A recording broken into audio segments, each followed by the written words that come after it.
Thank you. Well, I'm interesting today about my movie trivia. Now to our parenting panel. First up, the Danish Prime Minister has come out and said stay-at-home mums are wasting their brains. The controversial female leader has had women all over the world up in arms after claiming educated career women shouldn't be stuck at home with the kids. So, should we all go back to work, all the women at home? Dannielle Miller, Troy Jones and Tracey Spicer joins us. Trace, kick it off. What do you think about this? It's such an outrageous comment from one of the world's leading feminists, which is who the Danish Prime Minister is, and she's misinterpreted feminism.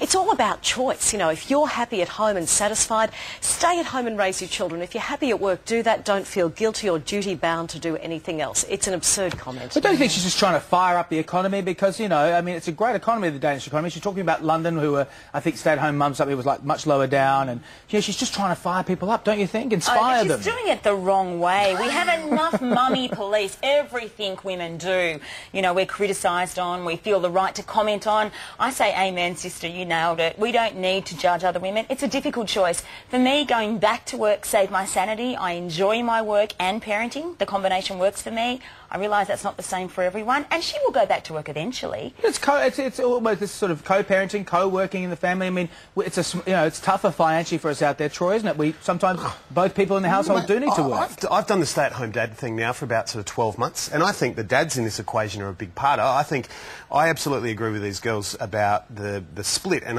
between my wife and I, we split it sort of 50-50. So that balance, I think the message here is actually a good one, getting more men to stay at home. That's not what she's saying, I don't think, but I think what you could take from it, better balance at home, get dads less obsessed by their work, more at home, and sort of having a better balance, because that's what it's about. It's a balance where nobody's stuck at home and the kids get a good mix of everybody. Well, and it's horrible, though, to say that that's a waste of her brain, because if she's enjoying it, I'm sure she's putting her intelligent, multi-skill, you know, capacity into what she's doing at home parenting. No, it is very tough. Look, tell us what you think via our Facebook page. It's going to be very busy on that Facebook page today, I can tell. Moving on to, this is a really concerning story. The South Australian police are investigating after a video was released showing 3 Adelaide schoolgirls offering sexual favours for money, and it was a prank, but the video will leave a digital footprint that will follow the girls forever. I mean, that's true. Danny, you deal with stuff like this, or like body health images. How is this looking for the girls? It doesn't look good, even though the teenagers are saying it's a joke, but yeah, look, it's out there. Teens are impulsive. We're talking about it. Yeah, teens are impulsive, they're emotional, they don't always think through consequences. I think it's really sad that the media has turned on them in this way, because there's also an element of shaming the girls. I wonder if young boys had made a video where they made sexual allusions, if we'd be quite as outraged as we are at the moment. Yes, the girls were silly and impulsive in doing that, and there's a message out there to all young people that, you know, if you wouldn't do it in the real world, don't do it online. If you wouldn't stand up at assembly and say those things, probably not a good idea to do those things on YouTube either. It's a bit harsh, isn't it, Troy? Mate, it is, but there's some savvy parts. I mean, the message of what they're putting out is wrong, and they've done the wrong thing, and I think they get it. But from a positive point of view, I think they've actually been kind of entrepreneurial, and they get technology, and they're encouraging people to share things. Obviously, the content is wrong, and it's a terrible thing to do, but there's some really good seeds in there of how they're trying to get their story out. Obviously, the message is wrong, and what they're saying is wrong. If they can turn it into something positive, they're really close to being able to utilise the media really well and do a good thing. The message is wrong. On the one hand, you've got the Janoskian boys, everyone's going, oh, they're great, they're really funny on the trams and all this stuff. And then these girls are being kind of, like, attacked, really, aren't they, Tracey? True, and the problem is that the law hasn't kept up with this proliferation of technology. No, they're in the 20th century still. Well, this is it, and the police have been called in. These girls could technically be charged with sexual offences, with distributing explicit material, you know, featuring teens, you know, being shown to teens. So the law's really got to keep up with this. It's a little prank, let's just move on. Yeah, I think maybe their mum and dad should come in and just say, come on, ladies, stop doing that. Moving on, there is concern from health experts that a growing number of parents, brace yourself for this one, are getting exorcists in to help cure their kids. I'd say as I read them. In a recent case in WA, a non-denominational Christian ministry performed an exorcism on a 2-year-old child. Look, this is crazy. This is illegal. This should be illegal. Tracey, come on. You'd be surprised by how often this happens in Australia. At least once a year, someone dies from an exorcism. I've covered many stories in newsrooms over the years. And with the growth of evangelical churches here, the extreme end of Christianity, it's happening more and more.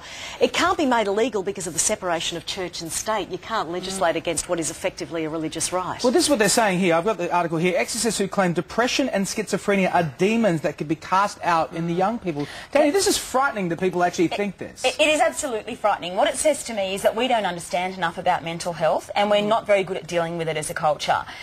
Certainly not in Australia, we're not. No, and at the end of the day, an exorcism is technically, you know, the giving of prayers and the expelling of a demon from someone. So praying for someone if you're worried about them, fantastic. Yeah.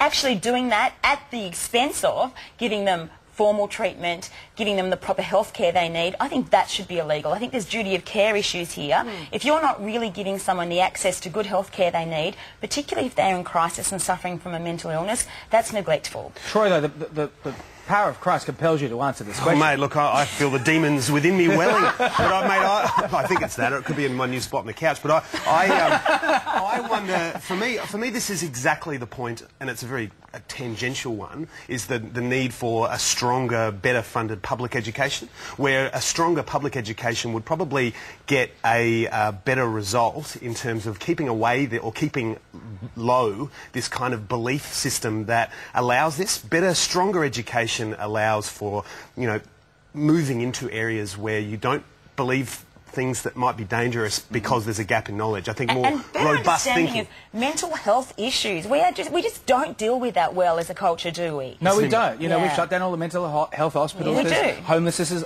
People don't understand that, you know, everybody can suffer from these sort of things, Yeah, and I don't think we can absolutely. do it with just an exorcism. Finally, a US school has put out a dress code guidelines for students preparing for their proms. On the ban list, brace yourselves, are short dresses and gowns with too many cutouts and thigh-high splits. Sounds like a Rihanna concert to me. But what did you wear to your prom, Danny? Come on. Can we? Okay, I'm just getting some courage from my fellow panellists here. courage. I'm watching. I showed my teen girls who are with me today, I showed them my Year 12 formal picture and they were mortified. Really? The phrases included things like, you look like a Spice Is that you? Girl. Is that you? Yes, that's Wow. me. You dyed I know. your hair brown for the event, Danny. I didn't know that. Yeah, no, look. Okay, let's try and unpack this sensibly. Where do we start? Obviously, it's a fashion tragedy, but what it does say to me is that we should not lose sight of the fact that we all made fashion mistakes as teen girls. At the moment, there is a real culture where we shame the choices teen girls make, and we tisk and we tusk about them looking so slutty. We forget that we made just as many mistakes. The teen years are meant to be a period where we experiment. Yeah, well, not just girls, though. Boys. Troy? It's the with They're Danny's immune. photo is a great one. It's the great homogenisation of blokes. I mean, you experiment with your socks. Oh, Look at you, dude. Look at you, Mr. you're Cutie. so You the one with the flowers. Yeah, that wasn't my date either. He was a mate of mine. I think my you date sure? was taking a photo. I It's a very liberal school, mate. Adelaide mid-90s. It wasn't that progressive at my school, but they perhaps should have done the exorcism before the night. But what was weird though, I remember thinking around that age that I was fat. Yeah. You know, like I really, as I Body remember, image issues. yeah. So I mean, it's an issue in terms of boys as well. But I do remember distinctly.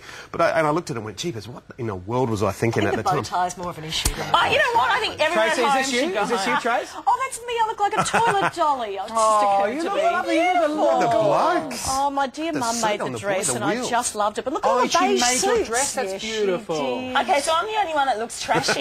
You look like something out of a... I didn't even... It was like something out of a John Waters film that was going on there. I know. You know what? I actually think that for me at the time, I was so paranoid about the scars on my arm. Of course. And my formal being in November, I thought I would rather have a slutty dress with a long sleeve than wear something beautiful and simple with a short sleeve. Isn't I've that often said mixed that. up thinking? I've often said that about Saturday You night. know. Thank you guys so much for coming in. Thank God there was no photos of me. Oh, no! Oh! Who's Oh, that? look at that. That's Adelaide. Let me tell you now. Is that a mullet? Oh, That's that's a genuine my mullet. That's a rockin' mullet. That's a rock. That's David. Adelaide, my friend. And look at that. I've got like some clodhoppers on there. None of that stuff matches. Is that all all pulled the from different formal? schools. That's my formal. I know the segment before was talking about women over 40 needing some work. I think we've got better with age. Let me tell you something. I just True. got told from my producer that my wife sent that in, so it's going to be a tough Easter She's in at home. trouble. Thank you guys so much for coming. Now here's Janie with a cookware idea.